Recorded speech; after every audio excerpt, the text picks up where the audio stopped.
What you're about to hear will leave you speechless. A slave mother, a stolen child, and a letter that waited 170 years to reveal the truth. This isn't just history. This is a wound that never healed. The year was 1852. The place was a cotton plantation in Georgia. The sun burned hot, but the chains burned hotter. Eliza was 23 years old. Her hands were rough from picking cotton. Her back ached from the weight of the day. But none of that hurt as much as the fear in her heart. She had a daughter, Sarah, 5 years old, big brown eyes, curly hair, a smile that could light up the darkest corner of the slave quarters. But today, everything changed. Eliza was working in the field when she heard footsteps behind her. Heavy boots, the overseer. She didn't look up. She kept picking, faster, harder. Maybe if she worked harder, he would leave her alone. But he didn't. The overseer told her the master wanted to see her. Her stomach dropped. She knew what that meant. Nothing good ever came from being called to the big house. She wiped her hands on her torn dress and followed him. Her heart pounded with every step. She prayed silently, begging God not to let it be about Sarah, not her baby. When she reached the house, the master was sitting on the porch. He was smoking a cigar. He didn't even look at her. He told her he had debts to pay. He said Sarah was worth good money. He said the girl was already sold. Eliza's knees almost gave out. She dropped to the ground and begged. She pleaded. She offered to work harder, to do anything just to keep her child. But the master just laughed. It was a cruel laugh, the kind that said he didn't care about her pain. He waved her away and told her to get out of his sight. That night, Eliza couldn't sleep. She sat in the corner of the small, dirty cabin where she and Sarah slept on a thin mat. She held her daughter close. Sarah was already asleep, her little hand resting on Eliza's chest. Eliza whispered to her in the darkness. She told her she loved her. She told her that no matter where they took her, she should remember her mama, loved her more than anything in this world.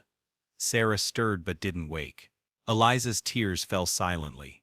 She had no power, no voice, no way to stop what was coming. But she did have something. A piece of paper.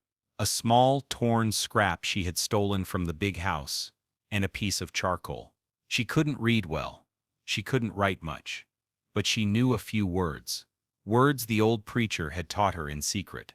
Sunday gatherings. By the flickering light of a dying candle, Eliza wrote. Her hands shook. Her tears smudged the words. But she kept going. She wrote a message to her daughter. She told her she loved her. She told her she would find her. She signed it with her name. She folded the paper carefully. She tucked it into the small cloth doll Sarah carried everywhere. The doll was the only thing Sarah would have left of her mother.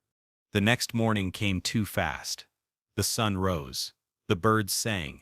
But for Eliza, the world was ending. A white man arrived in a wagon. He didn't smile. He didn't speak to Eliza. He just pointed at Sarah and told her to come. Sarah looked up at her mother. Her eyes were wide with confusion and fear. Eliza knelt down. She hugged her daughter so tight she thought she might break. She kissed her forehead, her cheeks, her little hands. She whispered to her to be strong. The man grabbed Sarah's arm. Sarah screamed for her mama. She reached out her small hands, crying and calling for Eliza. Eliza tried to hold on, but the overseer pushed her back. She fell to the ground, her hands reaching out, her voice breaking as she called her daughter's name. But the wagon was already moving. Sarah's cries faded into the distance. Eliza stayed on the ground. She didn't move. She couldn't move. The other slaves watched in silence. Some cried with her, but no one could help. That night Eliza sat alone. Her arms felt empty. Her heart felt dead. But she whispered a promise into the darkness. She said she would remember Sarah. She would never forget her name. She would never stop loving her. And somewhere far away, in a wagon headed to another plantation, a little girl clutched a cloth doll and cried for her mama. Days turned into weeks. Weeks turned into months. Eliza kept working in the fields. She had no choice. But inside something had broken. She asked every traveling slave she met if they had heard of a girl named Sarah. She described her daughter's face, her smile, her voice, but no one knew anything. The other enslaved women tried to comfort her. They told her to be strong. They told her that maybe one day, after freedom came, she would find her daughter. But Eliza knew the truth. The chances were close to nothing. Sarah could be anywhere. She could be dead. She could have been sold again. There was no way to know. Still, Eliza never stopped hoping. Every night, she whispered Sarah's name. She imagined her daughter's face. She wondered if Sarah remembered her. She wondered if the little girl still had the doll. She wondered if Sarah had found the letter. Years passed. Eliza grew older. Her body became weaker. The hard labor took its toll. But her heart never healed. She carried the weight of that loss every single day. When the Civil War came, Eliza heard whispers of freedom. She heard that President Lincoln had signed something called the Emancipation Proclamation. She heard that slavery would end. The other slaves celebrated quietly, afraid to hope too much. But Eliza felt something different. She felt a desperate urgency. If slavery was ending, maybe she could finally search for Sarah. Maybe she could find her daughter. But freedom came slowly, and when it finally arrived, Eliza was already old. She was sick. Her body had been destroyed by years of brutal work. She tried to search for Sarah. She asked everyone she met. She walked from town to town, asking if anyone knew of a woman named Sarah who had been sold from Georgia as a child. But the answers were always the same. No one knew. There were too many Sarahs, too many stolen children, too many broken families. Eliza never found her daughter. She died in 1889, still wondering, still hoping, still loving the child she lost. But this story doesn't end here, because 170 years later, someone found that letter, and what she discovered changed everything. The year was 2024. The place was Atlanta, Georgia, a modern city, tall buildings, busy streets, people rushing to work. But deep inside the basement of the Atlanta History Museum, something was waiting. Jasmine Carter was 28 years old. She was a graduate student studying African American history. She had spent months researching her family tree. She wanted to know where she came from. She wanted to understand the pain her ancestors had endured. One afternoon, Jasmine was going through old documents in the museum archives, boxes and boxes of slave records, bills of sale, auction notices, letters. Most of the letters were from white plantation owners. But then Jasmine found something different. A small, torn piece of paper. The handwriting was shaky. The ink was faded. Some words were smudged by what looked like tears. Jasmine carefully unfolded it.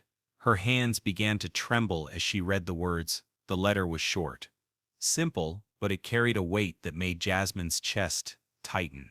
It was a mother's love letter to her daughter, a mother who knew she would never see her child again. Jasmine's eyes filled with tears. She had read hundreds of documents, but this one felt different. This one felt personal. She looked at the name at the bottom, Eliza. Jasmine's heart stopped. She had heard that name before. Her grandmother used to tell stories about their family. She said their ancestors came from Georgia. She said there was a woman named Eliza who lost her daughter during slavery. Jasmine pulled out her phone. She opened the family tree app she had been working on. She scrolled through the names, the dates, the locations. And then she saw it. Eliza, born around 1829. Enslaved in Georgia. Daughter Sarah, born 1847. Sold in 1852. Jasmine's hands shook so much, she almost dropped the phone. This was her great-great-great-great-grandmother. This letter was written by her ancestor. Jasmine sat in the quiet archive room and cried. She cried for Eliza. She cried for Sarah. She cried for all the mothers and children who were torn apart and never reunited. But she also felt something else. A deep, burning need to know more. She had to find out what happened to Sarah.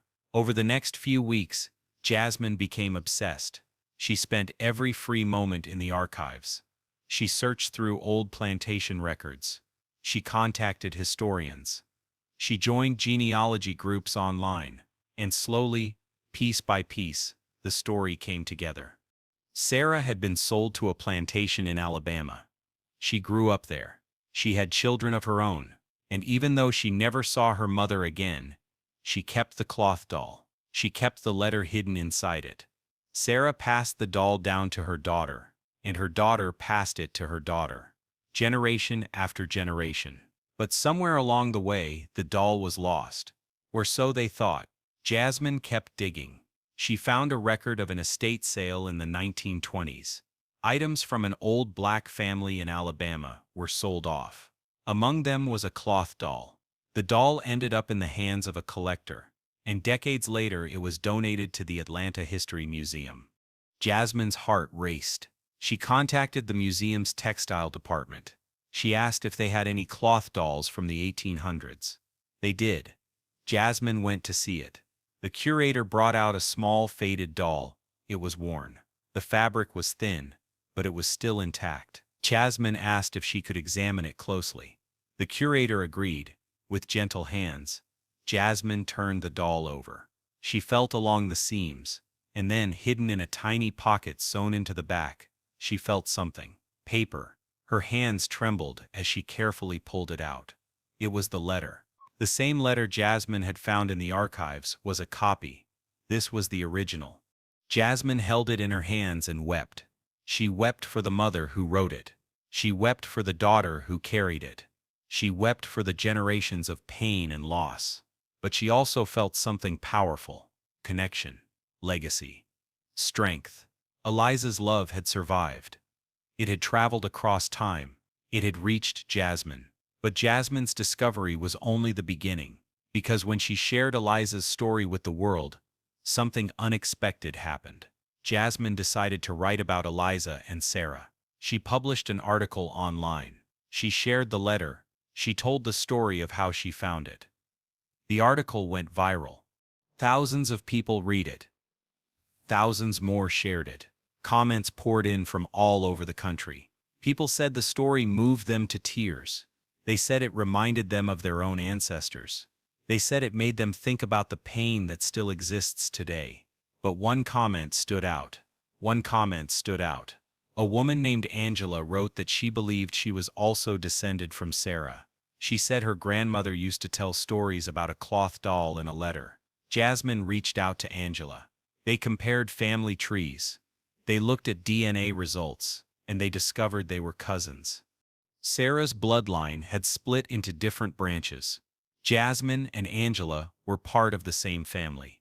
They were connected by the same pain, the same history, the same love. The two women decided to meet in person. They met at the museum where the doll was kept. When they stood face to face, they didn't need to say much. They hugged. They cried. They looked at the doll together.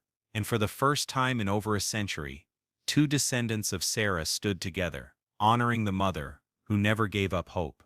Jasmine and Angela began working together. They started a project to help other African Americans trace their roots. They wanted to help people find their stolen history. They wanted to reunite families. Even if only on paper, they called the project Eliza's Legacy. But as Jasmine continued her research, she began to see patterns, painful patterns. The trauma didn't end with slavery. Sarah's children faced Jim Crow laws. They were denied education. They were terrorized by lynch mobs. They were forced into sharecropping, which was slavery by another name. Sarah's grandchildren lived through segregation.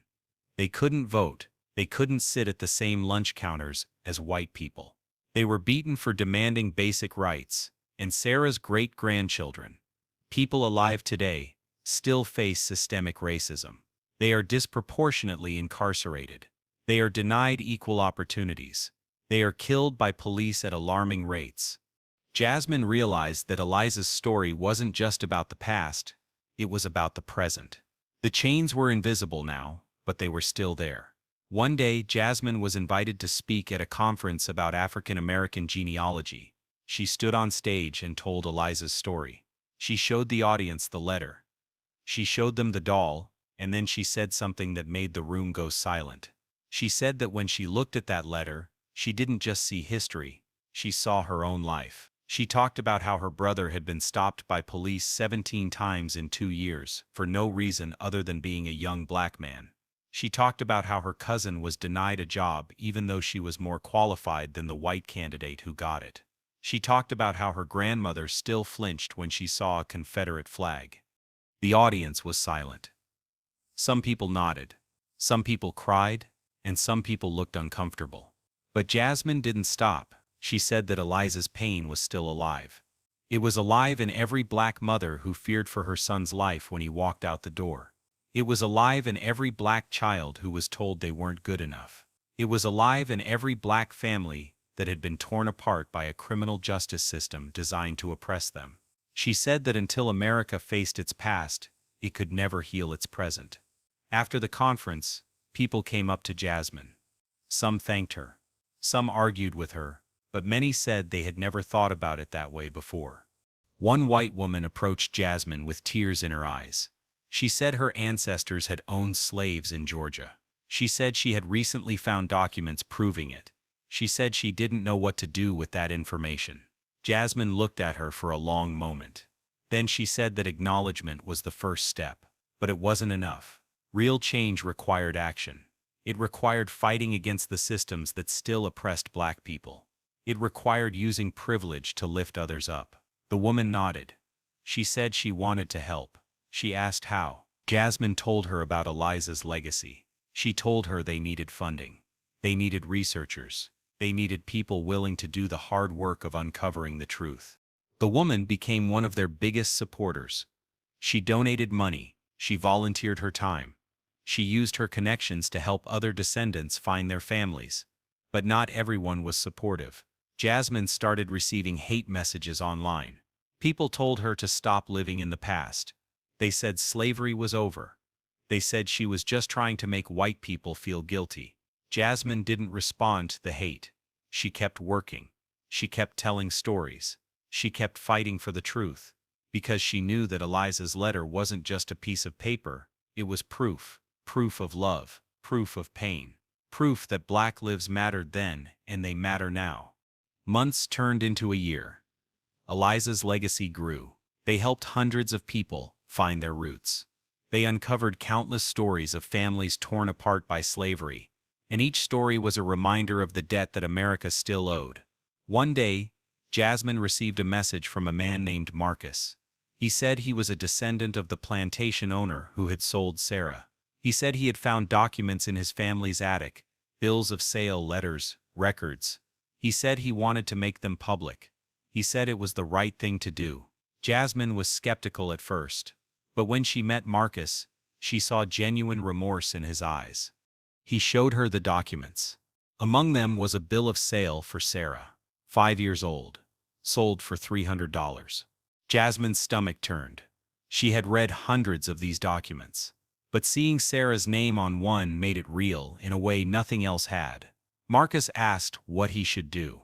Jasmine told him to donate the documents to the museum, to tell his story publicly, to educate others about his family's role in slavery. Marcus agreed. He gave an interview to a local newspaper. He talked about the guilt he felt. He talked about the responsibility he had to make things right. Some people praised him. Others said he was just trying to get attention. But Jasmine saw something important in what Marcus did. He broke the silence. He refused to hide from his family's past. He showed that white people could be allies in the fight for justice. Jasmine continued her work.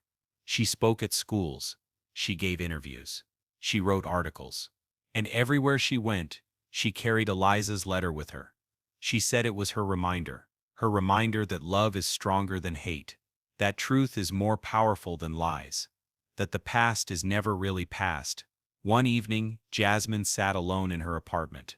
She was exhausted. The work was draining. The hate was overwhelming. She wondered if any of it mattered.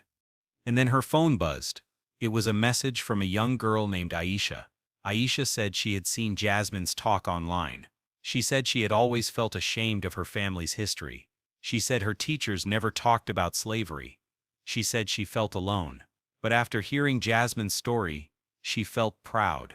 Proud of where she came from. Proud of the strength her ancestors had shown. Proud to be black. Jasmine read the message 3 times, and then she cried, because she realized that this was why she did the work. Not for fame, not for money, but for girls like Aisha, for all the descendants of Eliza who needed to know their story. That night, Jasmine wrote a letter of her own.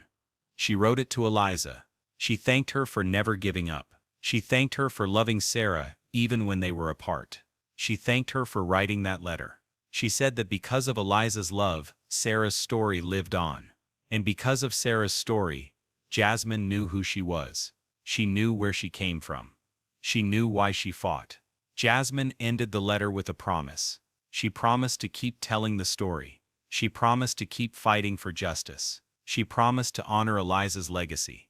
And as she sealed the letter and placed it in her desk drawer, Jasmine felt something she hadn't felt in a long time. Because Eliza's letter had waited 170 years to be found. And now that it had been found, it was changing the world. One person at a time. One story at a time. One heart at a time. The chains are invisible now, but the fight for freedom is far from over. Eliza never stopped loving Sarah. And Jasmine would never stop fighting for the justice her ancestors deserved. Because some bonds can't be broken. Not by slavery. Not by time. Not by distance. Love endures. Truth endures.